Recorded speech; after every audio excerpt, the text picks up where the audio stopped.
So இப்போ பார்க்க போகிற டாபிக் வந்து ரெக்கரண்ட் ரிலேஷன் வந்து க்ரீடி அல்காரிதமில் எப்படி ரெக்கரண்ட் ரிலேஷன் எழுதுறது, அதோட அல்காரிதம் எப்படி வரும்னா, algorithm of greedy A comma N அப்படின்னு 2 வேரியபிள் இருக்கும். இதோட சொல்யூஷன் இனிஷியலாக 0ன்னு இருக்கும்.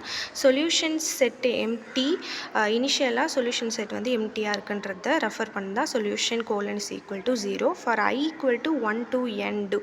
ஐன்றது 1லேருந்து n வரைக்கும் இருக்குது. Next X is equal to select of A. X is equal to select of ஏன்னா ஏன்றது சொல்யூஷனை கிட்ட சொல்லுது. அதாவது if feasible solution comma X, இந்த சொல்யூஷன் வந்து ஃபீஸிபிளாக இல்லையான்னு செக் பண்ணிட்டு நெக்ஸ்ட்டு இந்த X is equal to selection of A இருக்குல்ல, அந்த எக்ஸையும் இந்த சொல்யூஷனையும் நம்ம இஃப் ஃபீஸிபிள் போட்டுருணும். Then solution is equal to union solution comma X. Solution வந்து நமக்கு யூனியனாக இருக்குன்னா சொல்யூஷன் கமா எக்ஸ், அதாவது இங்கே வந்து சொல்யூஷனும் இந்த எக்ஸை நம்ம யூனியனாக ஃபீஸிபிள் இருந்தது யூனியன் தான் மாற்றுறோம்.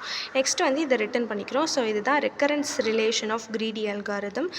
ரெக்கரன்ஸ் ரிலேஷனோட அல்காரிதம் கிட்ட இது எழுதுனா போதும். தேங்க்யூ.